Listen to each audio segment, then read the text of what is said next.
poppin'? Welcome to or back to my channel. If you are new, my name is Victoria Jhana, and welcome back if you are not. So today I will be reviewing this beautiful pop of color spicy mommy ginger. This is like, yeah, feisty ginger. So I will be reviewing this beautiful unit. This is a 4x13 lace front unit, pre-plucked from Luvme hair, and it was super easy to install. It was super easy to customize. The lace was pretty light, but I used some of this, and I also used, where is it? I used some of this, and it did a pretty good job. So I like it. It's beautiful. I got this in an 18-inch body wave. It came already styled as well. I did not put this style in this unit. I will be changing the style. I'm kind of digging the side part, so I might keep the side part, but I do want to wear the hair straight, see how that looks, and try some half up, half down, just to play around with it. This is so cute. I wanted to try something with a pop of color, and baby, I got it. So if you like this unit, just keep on watching, subscribe to my channel, follow me on all of my social medias, and let's get into it, because this hair is bomb. Like, I can't even. It's so cute. So yeah, just keep watching.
Alright, Vicky Squad.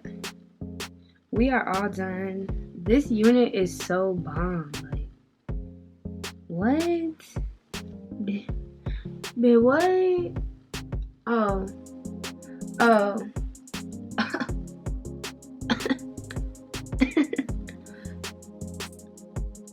This is so cute. I thought it was gonna be a crazy color for my skin tone, but as I'm wearing it, I'm digging it. I like it. I don't think there's a color I can't pull off, to be honest with you. So this is the final look. This is straight out the box. I did not style this hair. It came styled like this. It came with these curls, and I'm steady touching them, as y'all can see. And these kind of fell in the front, but that's because I hot combed it. Other than that, the curls are here. They are live and they are busting. So I can't wait to see how this hair is gonna look straight. I kind of want to do the fringe layers in the front, the Aaliyah look with this. I don't know if I'm gonna do it yet, but stay tuned on IG for all the pics. This is so bomb. I highly recommend that you guys go shop. I do have a promo code. It is Jhana20, and it's gonna get you some dollars off. I'm kind of mad because I slick forgot to use my promo code for my own order. I pay for this unit, by the way, guys. This is not a promo video or anything like that. I purchased this unit on my own because I just wanted to try something new. But I wish that I would have used my promo code. So I'm telling you guys, go ahead and use Jhana20 and get you some money off at the cart, baby. They have really fast shipping. It came in 3 days. I'm lying. It came in 5 business days because I think I ordered over the weekend. Either way, it came fast. It came in less than a week. So that's all I needed. So if you love this look, don't forget to thumbs up this video. I will have all the links in the description box down below. Don't forget to follow me on all of my social medias, and I will see you guys in my next video. Bye, Vicky Squad.